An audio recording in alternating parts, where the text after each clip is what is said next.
This double murder case seemed open and shut. A mother had killed her kids and then faked her own defense wounds. But 26 years later, it came under scrutiny again. According to Darlie Routier, at 2:30 a.m., an intruder entered their Dallas, Texas home and attacked her 2 children, who were asleep in the family room. The mother of 3 woke up on the sofa with a knife to her throat, held by a man she described as wearing dark jeans and a baseball cap. Then, a short scuffle broke out between her and the intruder before the unknown male fled the scene. When emergency personnel arrived, 6-year-old Devon was already dead. 5-year-old Damon was barely alive and died en route to the hospital. The children's father, Darren Routier, was upstairs asleep in the couple's bed with their 8-month-old baby Drake. He woke up to the sound of breaking glass. The frantic suburban mother called 911 in the early hours of June 6, 1996, screaming, "My babies are dead. Oh my God." Ma'am? What? Who did? Hang on. Hang on, ma'am.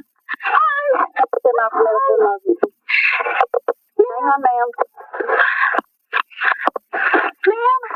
I know medical emergency 5801 Eagle Grove. Ma'am, I'm trying to get an ambulance to you. Hang on a minute. My babies are dying. What's going on, ma'am? Oh my God.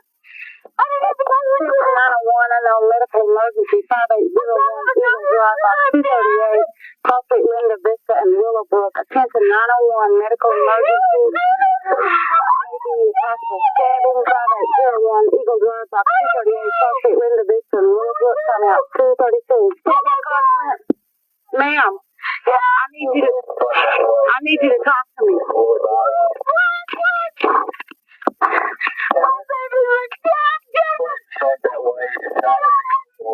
Ma'am, I can't understand you. You're going to have to slow down, calm down, and talk to me. What is going on? Somebody came in while I was sleeping. Me and my little boys were sleeping downstairs. Stop that, baby. Stop me. I woke up. I was fighting. We ran out to the garden. Really nice him. My babies are dying. They're dead. Oh, my God. Down the phone with me. Oh, my God. Just set that on one. Hold on, honey. Hold on. Oh, my God. Oh, my God. Okay. Oh, my God. Oh, my God. Ma'am, who's there with you? Ma'am. What? Is there anybody in the house besides you and your children? My husband, he just went downstairs. He's helping me, but he's done. Oh, my God. Okay. Okay. How many little boys? Is it 2 boys? 2 of them. Oh, my God. Okay, listen to me. Calm down. Ma'am, how old are your boys? What? How old are your boys? No. 7. Okay. Oh, my God. Oh, my God. Oh, shit. Calm down. Can you? 7. Oh, my God. Is your name Darlie? Yes. Is your husband's name Darren? Yes, please. Please, God. Oh, God. They left the knife laying on. There's a knife. Don't touch anything. I already cut it. Who's out there? Anybody out there? I don't know. Okay, ma'am. Listen. There's a police officer at your front door. Is your front door unlocked? Yes, ma'am. Where's the ambulance? Okay. They're breathing. They don't get in here. They're so sad. My God. Hurry, please. Okay, you need to let the officers in the front door, okay? What? Ma'am? What? You need to let the police officers in the front door. His knife was laying over there, and I already picked it up. Okay, it's all right. It's okay. I got the pulse, baby. Ma'am, hang on a second. Somebody walked in here and did it, and there's nothing. Okay, ma'am. There's nothing. Ma'am, is the police officer there? Okay, go talk to him, okay? Yes, that's okay. Go talk to him, babe. What struck the detectives as odd was that before asking if his children and wife were okay, Darren walked into the family room and asked, "Have you seen Darlie? Isn't she beautiful? And doesn't she have gorgeous breasts?" At the time, he didn't know if she would live or not. Darlie was taken into surgery for her neck wound. The knife stopped 2 millimeters short of her carotid artery. She also had a stab wound on her arm. Paramedics had also noticed that her underwear was missing, but exam results showed she wasn't sexually assaulted. While investigators looked into the brutal double murder, the case took strange twists and turns, some that remain odd to date. Darren was an entrepreneur in the computer business, and Darlie was a stay-at-home mom. The couple was well off financially, and it seemed like they lived a perfect life. But that picture-perfect family image would crumble as time went on, especially the father's lack of involvement in his children's lives and the hidden financial issues they faced. While casing the area for clues, a single bloody sock was found in a nearby alleyway. Immediately, investigators thought it was strange that the intruder would take a sock, but leave the 13 rings and the gold lady's watch that were lying out in the home.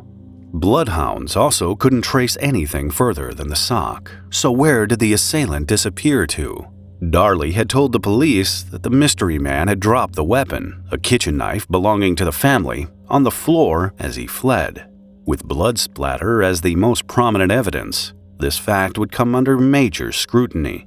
Numerous experts looked into this and were adamant that there were no indications of the weapon being dropped on the kitchen floor. In reality, the deep dive into the crime scene in the kitchen just cast more doubt on the mother's story. Darlie said she chased the intruder through there, where he knocked a wine glass, but the glass was on top of the blood splatter, and she had cuts on her feet. A wheel impression on the floor suggested that Darlie ran through there before the glass broke. And blood on the vacuum cleaner was Darlie's, as if she was leaning over it.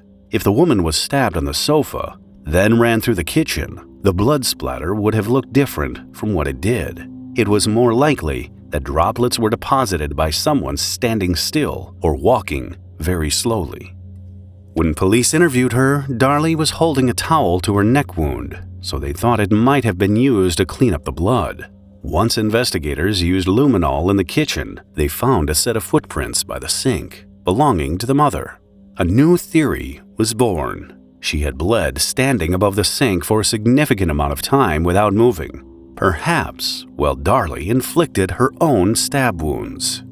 The luminol also brought up a distinct imprint of the murder weapon on the carpet, and the drip pattern showed the knife was in the hand of the person who was bleeding. The blood was not that of an unknown assailant, but the alleged victim's. Darlie had explicitly told the detectives that she had put the knife on the kitchen counter. There was no mention of it being on the family room floor. Prosecutors then put together their version of the events. Darlie had premeditatedly murdered her 2 boys. They claimed the mother of 3 had convinced the boys to sleep in the living room with her the night before.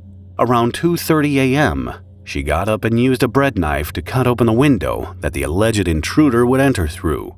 Fibers from that screen would later turn up on the knife, which was returned to its holder without being washed. From there, they believed that Darlie used the largest knife she had to murder her 2 children. The 26-year-old removed her underwear to suggest sexual assault. While standing at the kitchen sink staging her wounds, 5-year-old Damon was still alive and crawling through the family room, so Darlie stabbed him twice. Although it was a wild theory at the time, the evidence supported it. There was cast-off blood splatter on Darlie's shirt from the boys, indicating that the knife was repeatedly drawn over her shoulder. It would be strange for the intruder to break into the house, take a bread knife from the kitchen, exit again, return to cut the screen open, and then replace the knife. The only DNA on the bloody sock was that of the 2 children. Experts dug into the 911 call as well. When they isolated her voice from the background noise, another contradiction appeared. Darlie had moved rapidly from at least 3 rooms in the house and didn't stay anywhere for very long. This meant that she could possibly have been removing some of the blood while on the call. Days after the incident, The family invited a local TV crew to a celebration for what would have been Devon's 7th birthday. Devon and Damon, you would know that they're up in heaven, and they're up there having the biggest birthday party that we could ever imagine. And they wouldn't want us to be down here being sad, even though our hearts are breaking. I know that Devon and Damon would want us to be happy. With the mountain of evidence against her, Darlie Routier was arrested and charged for murdering her 2 sons. No charges were filed against her husband, who denied any involvement. The mother was found guilty and sentenced to death, where she still sits on death row awaiting execution. But the story doesn't stop there. More than 20 years later, a non-profit organization investigating innocence is involved in trying to free Darlie. The appeal claims she was prosecuted based solely on controversial forensic evidence known as bloodstain pattern analysis. The hired expert, Tom Bevel, was also responsible for the wrongful conviction of David Cam. Darlie was also let down by her public defenders. Bloodstain scientists Terry Labor and Bart Epstein analyzed the bloodstain interpretations of Bevel and came to a different conclusion about these patterns. Her family hired a private attorney a month before the trial who decided not to call the scientist and instead handle the evidence through cross-examination. Now, Darlie's lawyer, who met her in 1997, is fighting the outcome again. He says she didn't have a fair trial, and there are massive inconsistencies in the evidence against her. Firstly, how did the woman cut her neck with her left hand when she's right-handed? Secondly, the knives had already been brushed for evidence when the alleged fibers from the window were brought up. It could have been contaminated, and if it were used to cut the screen, there would be multiple fibers, not just one. Thirdly, a fingerprint was discovered at the crime scene that didn't match anyone in the home. And lastly, the sock couldn't have been planted by Darlie in the time between attacking the children, calling 911, cleaning the blood in the kitchen, and the responding officers arriving. While their marriage was clearly under strain, one side of the story seems to be forgotten. 2 years before the murder, Darlie told Darren she wanted a divorce, at which point he either held a pistol to his own head or to hers. On the night of the killings, the couple argued about Darlie having difficulty looking after the children. In fact, she had left the house several times after arguments like these. The mother allegedly said she wanted to separate and slept on the sofa this time. Darren denied it was an argument, even though Darlie had told police on the morning of the murders that the couple had fought about their finances the night before. Despite the entrepreneur appearing well off, they were 2 months behind on their mortgage payments and unable to make their minimum credit card payments of $12,000. An additional $10,000 was owed in back taxes. Darren had not paid rent for his office space that month and was turned down for a loan 2 days before. The loan was, however, for Darlie to vacation in Cancun with a friend. 4 years after his wife's sentencing, Darren Routier admitted that he had asked Darlie's stepfather, Bob Key, whether he knew anyone who might break into the family's house as part of an insurance scam. Once the furniture and other items were stolen, Darren would retrieve them from the burglar and pay him out of the proceeds from the insurance claim. Although he initially denied it, once shown the affidavits, Darren confessed to the conversation. The damning confession was laughed off by prosecutors, alleging it was an attempt to bolster the appeal to release Darlie. But all these years later, one question remains unanswered. Why would the mother, with no history of mental illness or psychotic hallucinations, no criminal record, and no abuse in her background, kill her 2 boys? Watch this episode next if you found this story interesting.